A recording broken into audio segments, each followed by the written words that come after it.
Nous voilà l'annoncions en titre. Ouverture ce matin à Libreville de la table ronde des partenaires techniques et financiers du Conseil africain et malgache pour l'enseignement supérieur. Une cérémonie présidée par le Premier ministre gabonais, Daniel Onaondo. Les détails dans ce reportage de Cabrel Guilain-Lemami et Yvette Okosa.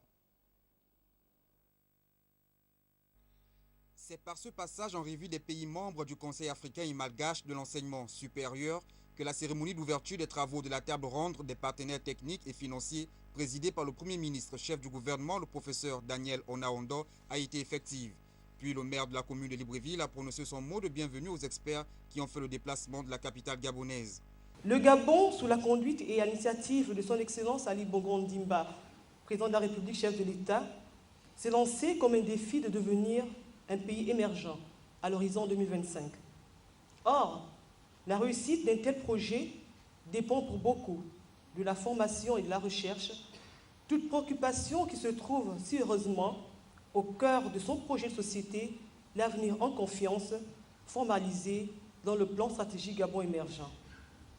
Pour sa part, la commune de Libreville, que j'ai l'honneur de diriger, dont le programme d'action s'inspire justement du plan stratégique Gabon émergent, soutient toutes les initiatives qui sont favorables au développement de l'enseignement supérieur et de la recherche scientifique. Il s'agira pour chaque pays membre du CAMES de se prononcer sur leur engagement à soutenir techniquement et financièrement le plan stratégique adopté lors de la 30e session ministérielle du Conseil africain et malgache pour l'enseignement supérieur.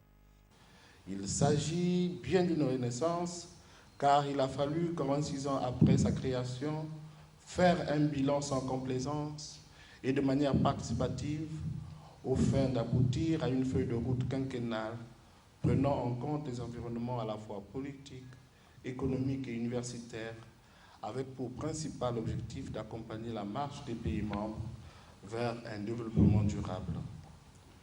Notre posture actuelle n'est pas loin de rappeler celle d'un bébé qui est présenté après naissance par ses géniteurs aux parents, amis et alliés de la famille pour que chacun prenne sa part de responsabilité dans sa croissance et son développement.